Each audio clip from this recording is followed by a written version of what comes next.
and thank you for joining us. I'm Wilson Stribling. Welcome to another edition of At Issue, where we discuss and debate the issues facing the state of Mississippi and how these issues impact you. At issue tonight, charter schools. The Mississippi Department of Education recently released grades for districts and schools for the 2016-2017 school year. On paper, it appears the three charter schools are not doing well. There are three charter schools in Mississippi. All three are located in Jackson. Smilo Prep and Reimagined Prep received a D. Midtown Public Charter received an F. Midtown is operated locally by Midtown Partners Incorporated. Reimagine and Smilo are operated by Republic Schools Incorporated out of Nashville, Tennessee. The leaders of those schools are here with us, and we will speak with them in just a moment.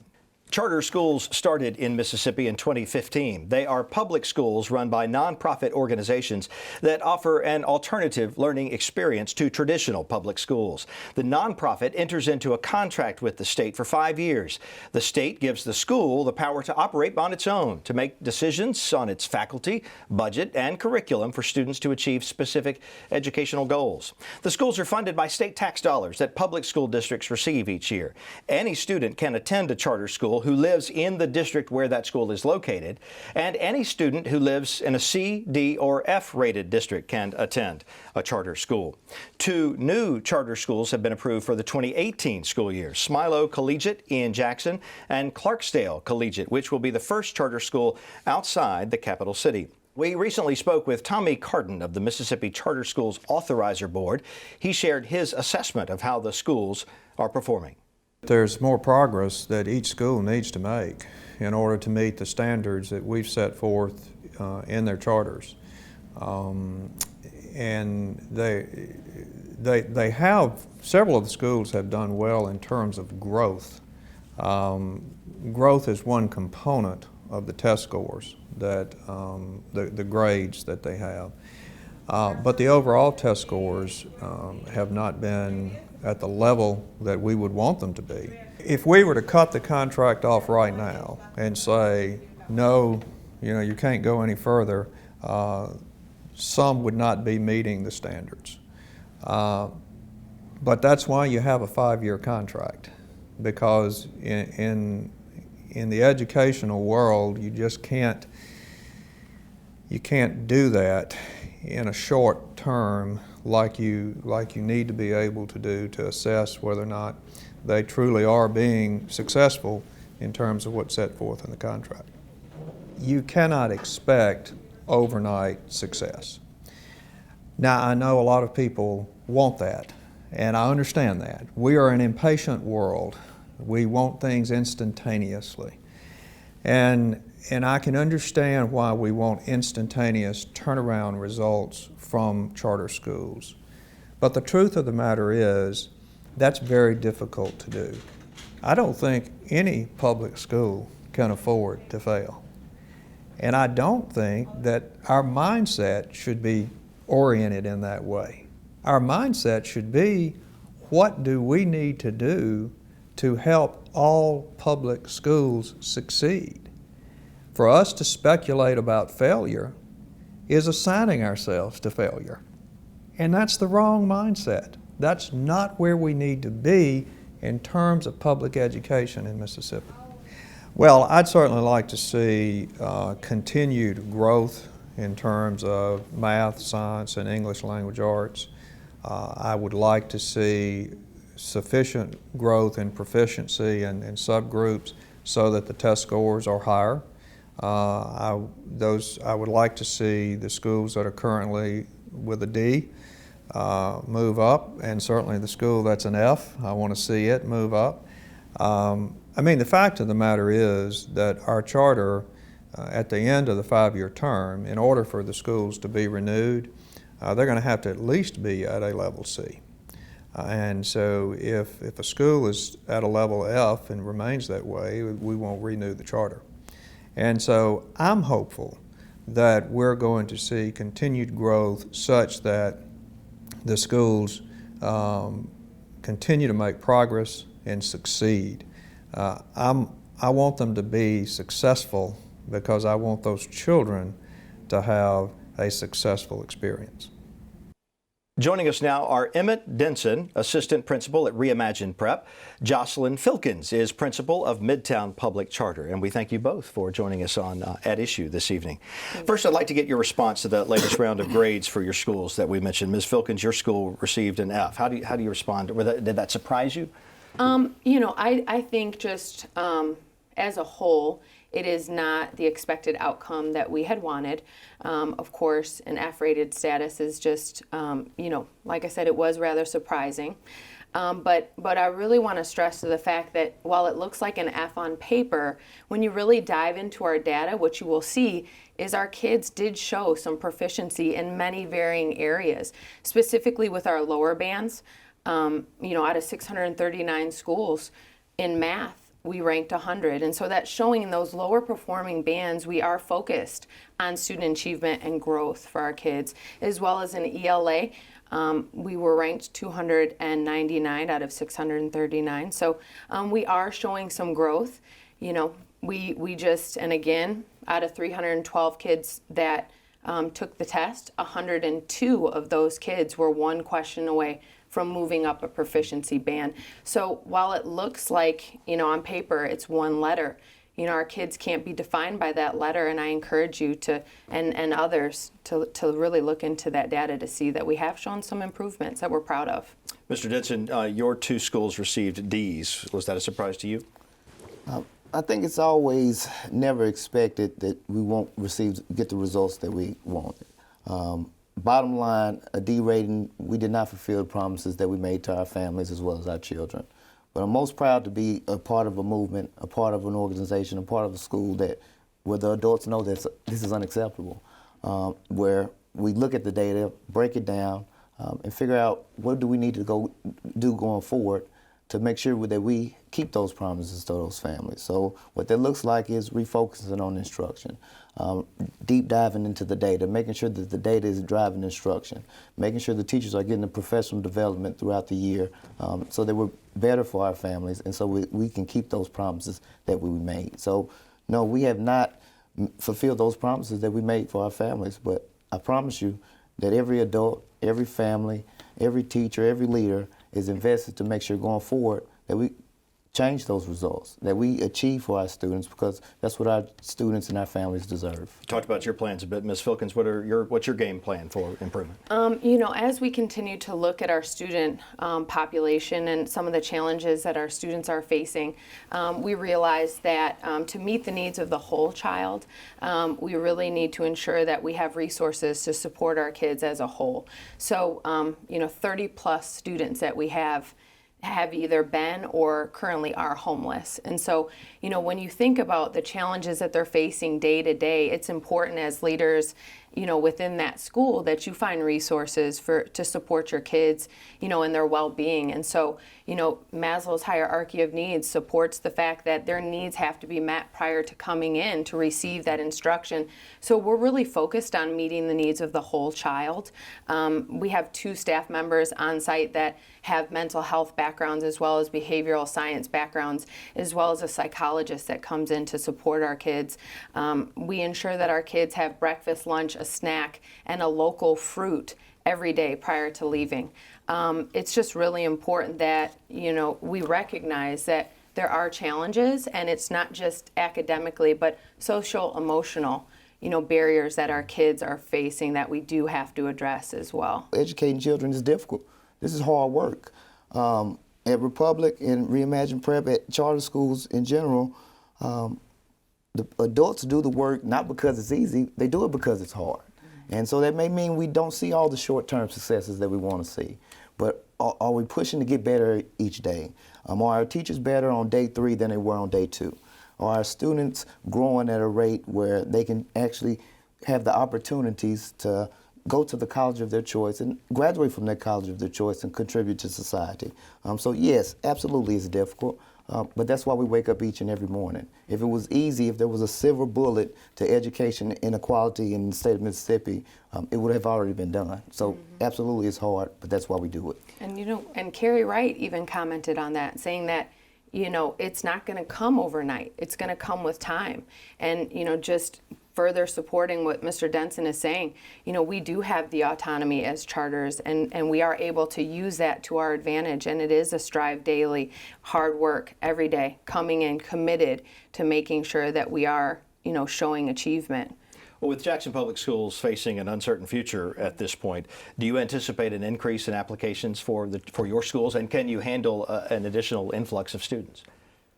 At this current moment in the school year, we are at enrollment capacity, but we always accept waiting list applicants. And I think that it's really, we're in a space where we're not here to cast stones on any other school districts. We're all a public entity. And until we come to the table with just talking about solutions and putting kids first, we are not here to say anything negative towards JPS. Do you believe, Mr. Denson, that your schools and the charter schools in general are living up to the standards that are detailed in the contract made with the state to operate charter schools? Absolutely.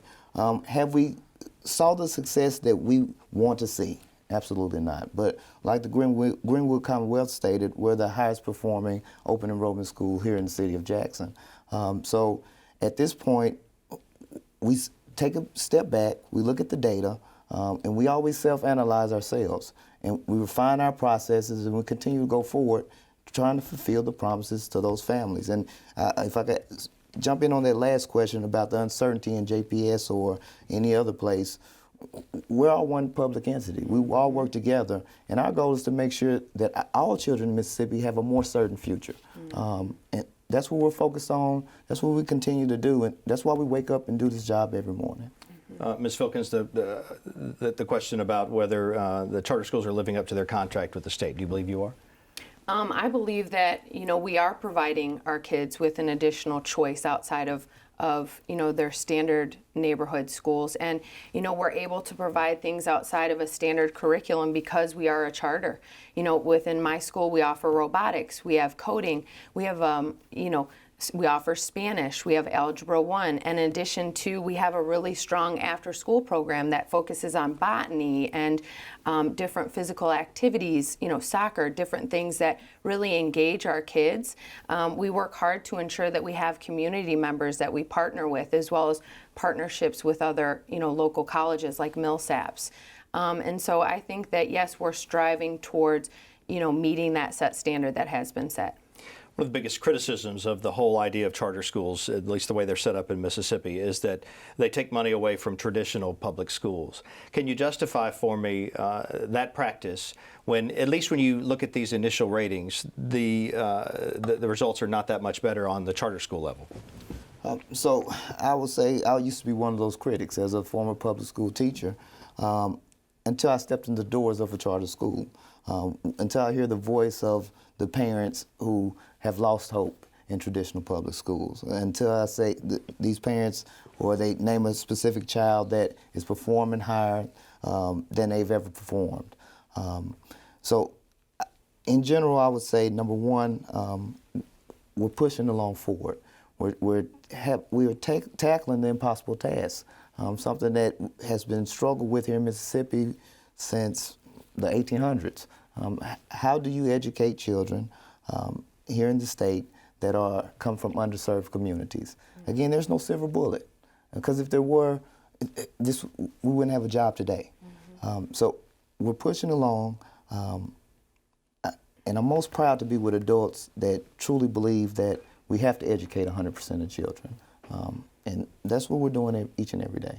And I think we do have a lot of, just the same as Mr. Denson was commenting on, a very high family engagement rate. We work hard to authentically engage our parents. We have neighborhood events where we have an exceptional amount of parents that come out to that. Just for example, our conference day, we had 160 parents come out. We had 90% enrollment return. And so it's showing that our parents they do see the change that we are providing for them, and they are supportive of us. We have an incredible parent involvement committee that is extremely active, and we're just thankful for those supports as well. We talked about the flexibility that the charter schools have and the autonomy that you enjoy in creating the best environment for your students. Give me an example of something that's working well in your schools that might be implemented in a traditional public school. I think just the working into your daily schedule intervention blocks. I think that does help to give students really tailored instruction for what specifically they need as far as skill set wise. Additionally, within the intervention blocks, we have another block where we have students that are given ELA or math additional doses. And so just making sure that your master schedule encompasses what the need is for your kids, which again is the beautiful thing about autonomy with charters. You have that autonomy. It's a constant state of looking at your data, reviewing the things that the kids need, and making sure that you're tailoring each day to what the kids need. Mr. Denson, what's working with your schools? I would say, number one, the decentralization of leadership. I think the key term that is always thrown around, the bureaucracy, is absent. So we talk about the D-rating. We can actually step back and say, why did this happen? And what do we need to change going forward? And so we don't have to send out 50,000 emails and wait for a response. No, we can change it tomorrow. We can make the changes we need that are best for children. And a good example is how well do we use data to drive instruction? I think we can refocus on that from day one. And we can look at the results each quarter and make changes that we need right then and there and do what's best for our children. Jocelyn Filkins and Emmett Denson, thank you both for your time on At Issue. Thank you. Here's what some state lawmakers say about charter schools. If you look at our education system throughout the state, charter schools is not not going to solve all of our education problems, but I think it's a way that we can help some people with our education problems. So absolutely, I've supported the charter schools in the past, and my stance continues to be the same. Oh, I'm totally against charter schools. But however, if you're going to have a charter school, make it a charter district so that district can do whatever it needs to do to enable the citizens of that community. Not just one school that can cherry pick people. Allow that school district to be a charter district to set a curriculum that fits the needs of that community. The way the system is established is messed up. We changed curriculum 3 times in 5 years. So nobody's had the opportunity to even get a foundation on what they need to do. We need to get out the way and let teachers teach. Kids learn differently. No child learns the same way. We have 3 or 4 different types of learning styles.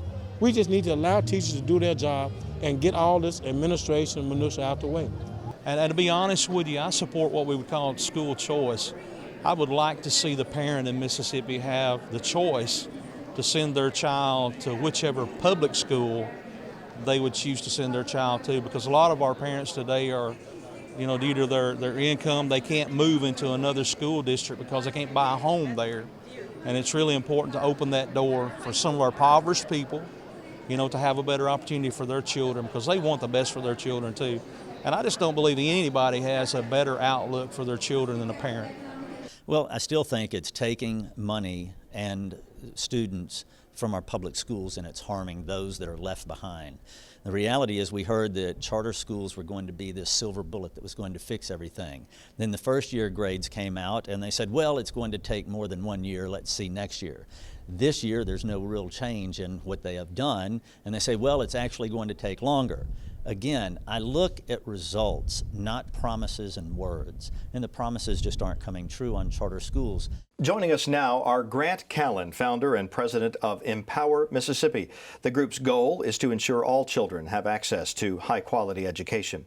Joyce Helmick is the president of the Mississippi Association of Educators. The association is comprised of teachers and education professionals from all levels. If a parent has a child in an underperforming school district, why should that parent not have the option of placing their child in something like a charter school? Well, it's our stand that all public schools should be quality schools. And so we should, instead of taking away the funds to put in a public charter school, that we should address the issues in our public schools so that every child in that community would have a quality public school using those funds, the taxpayers' funds. And if there is an issue with the public school in an area, then the community, the teachers, the businessmen should come together and address those issues and work together to to solve those issues instead of taking the funds away from the traditional public school to cipher into the charter schools. You're taking public money away from a public school to create something different. How do you refute that argument that that's bad for the existing public schools? Oh, I think we're missing the total point of education dollars. Whether at the state level or the local level, education dollars are intended to educate students, not fund buildings and systems. And so the way that charter schools, all they do is allow money to follow students to the best school that will meet their needs, in this case, a charter public school. And so the only way charters receive any money that would have gone to a traditional public school is if that student is no longer there. And it's lunacy to me that we would argue that that traditional public schools should continue to get funds for students they're no longer educating. If those students are having their needs met in a charter school, let the money follow. And that's the way it's happening now. And the waiting list and the retention rates and all the things that are happening in charter schools speak to the success of that. Ms. Hellman? And so speak to the success of the charter schools that we have here in Jackson. We have 2 Ds and an F, so they're not being successful in not meeting the needs of the students. If the student does go to the charter school and then moves back to the traditional public school, those funds stay with the charter school and do not follow the student back to the traditional public school. Therefore, ciphering those funds away from the students, and again, with those class sizes and other opportunities for students in the traditional public schools, it just doesn't make sense that we know national statistics tell us that that public charter schools are not doing any better than our traditional public schools. So why develop a new system, another system, to take funds away from what's already there? Well, let's talk about these grades. We talked about them all through this program. They are not good for these new charter schools in the Jackson area. Look, I'm not alarmed at all about the progress of these charter schools. Certainly, we would love for them to start right out of the gate with an A-rated schools. But we knew when the legislation was being crafted to allow charter schools to be created, one of the points of discussion was that they needed a 5-year charter. So each school, it receives a 5-year charter to get started. And that's because it takes a long time to move students who are behind to make them excelling. And so these schools, the charter school, we've had 2 charter schools that have been open 2 years. And we are seeing growth. And these schools all started in middle school instead of kindergarten. And so when you look at the numbers, on average, students that came to these charter schools were 2.5 grade levels behind. Certainly, we would love to see them, their test scores skyrocketing immediately. Frankly, that just doesn't happen. It takes time for that to happen. We're seeing that happen. When we get to the end of this 5-year charter, I'm positive we're going to see great results we're all going to be proud of. But at the end of the day, the most important thing is that parents have a choice. And there's all kinds of indications that parents are thrilled with the choice they have, or else they wouldn't be there. Most charter schools around the country have about a 75% retention rate for a new charter. Our schools are all 85 and 90% retention rate in those first years because parents want to be there. They want their kids there. So, Ms. Helmick, 5 years, are you concerned about where we might be at the end of that 5-year period? I am concerned where we might be at the end of that 5-year period because, we have growth in our traditional public schools. We have the best elementary school in the state of Mississippi right here in JBS. They're doing something right. And so the methods and the procedures that are being done in the schools that are achieving can be brought to the schools that are lower achieving schools. And so we see growth. I have looked at all the scores across the state and visited and received phone calls from principals and educators who have said, we are growing, we're doing a great job. But if traditional schools are doing such a great job, why have 1,000 kids decided to leave JPS and enroll in a charter school where they could get something else? I can't answer why they would choose that if they were in a system that was growing and changing and becoming better. I think the promise of the grass is greener on the other side is attracting to our parents. And I have no, I want every public school to be the best for every child. I want every child, every student to have the best that it can. Now, I've been in public schools 6 decades now. I've been an educator for 37 years, and I know that our public schools need some improvement, and I know that we have a long way to go in some areas. But I also know that hard-earned taxpayer money should go with those public schools, the traditional public schools, and provide those public schools with the resources that they need. We need to recruit and train quality teachers. We know that there's a correlation between student achievement and educators who are trained and certified. Charter schools don't hire teachers that are trained and certified. And if they are, they're taking away from the traditional public school. Joyce Helmick of the Mississippi Association of Educators, Grant Callen of Empower Mississippi, thank you both for joining us. Thank you. We are out of time. Don't forget, you can check out the program on our website, mpbonline.org/issue. And we invite you to join us again next Friday evening here on MPB for another edition of At Issue. Good night.